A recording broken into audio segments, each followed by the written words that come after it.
ദൈവ തിരുനാമത്തിന് മഹത്വമുണ്ടാകട്ടെ. ഏവർക്കും ഹെർമിറ്റ്സ് ടോക്സിലേക്ക് സ്വാഗതം.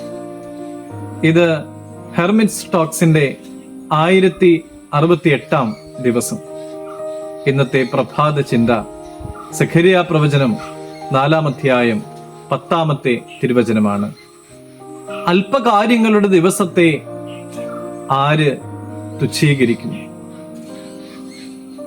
വേഗത കുറവായതിനാൽ തനിക്ക് ഒളിമ്പിക്സിൽ പങ്കെടുക്കുവാനായിട്ട് സാധിക്കുകയില്ല എന്ന് കോളേജ് നീന്തൽക്കാരി ആശങ്കപ്പെടുകയാണ്. അവളുടെ ഗണിതശാസ്ത്ര പ്രൊഫസറായിരുന്ന കെൻ ഓനോ അവളുടെ നീന്തൽ നിരീക്ഷിച്ചു. എന്നിട്ട് അവളോട് പറഞ്ഞു, ചെറിയ ചെറിയ തിരുത്തലുകൾ വരുത്തിക്കഴിഞ്ഞാൽ നീന്തലിന്റെ സമയം ക്രമീകരിക്കുവാനായിട്ട് സാധിക്കും. ഒളിമ്പിക്സിൽ പങ്കെടുക്കാം, വിജയം നേടുകയും ചെയ്യാം. പ്രവാസത്തിന് ശേഷം ദൈവത്തിന്റെ ആലയം പുനർനിർമ്മിക്കുവാൻ അവരുടെ നേതാവായ സെരുബാബേലിനോടൊപ്പം പോരാടുന്ന നിരുത്സാഹികളായ യഹൂദന്മാരോട് സഖരിയ പ്രവാചകനിലൂടെ ദൈവം അരുളി ചെയ്യുകയാണ്, സൈന്യത്താലല്ല, ശക്തിയാലുമല്ല, എൻ്റെ ആത്മാവിനാലത്രേ എന്ന്.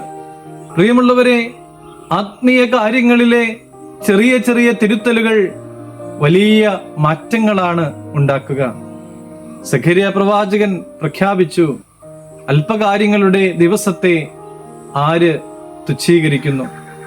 ഓനോയുടെ ചെറിയ തിരുത്തലുകൾ ഒരു മകൾക്ക് അവളുടെ സ്വപ്നം സാക്ഷാത്കരിക്കുവാനുള്ള സഹായമായി മാറി. നമ്മുടെ ചെറിയ പ്രവൃത്തികൾ പോലും ദൈവത്തെ മഹത്വപ്പെടുത്തുന്നത് ആകണം.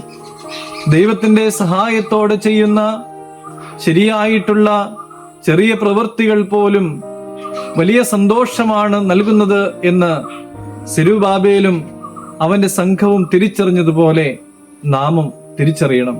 പ്രിയമുള്ളവരെ, നമ്മുടെ ജീവിതത്തിൽ വരുത്തേണ്ടതായ ചെറിയ ചെറിയ തിരുത്തലുകൾ വരുത്തുവാനും നമ്മുടെ ജീവിതത്തെ ക്രമപ്പെടുത്തുവാനുമൊക്കെ നമുക്ക് സാധിക്കണം. ദൈവം നൽകുന്ന മഹാസന്തോഷം നമുക്ക് അനുഭവിക്കുവാനാകും.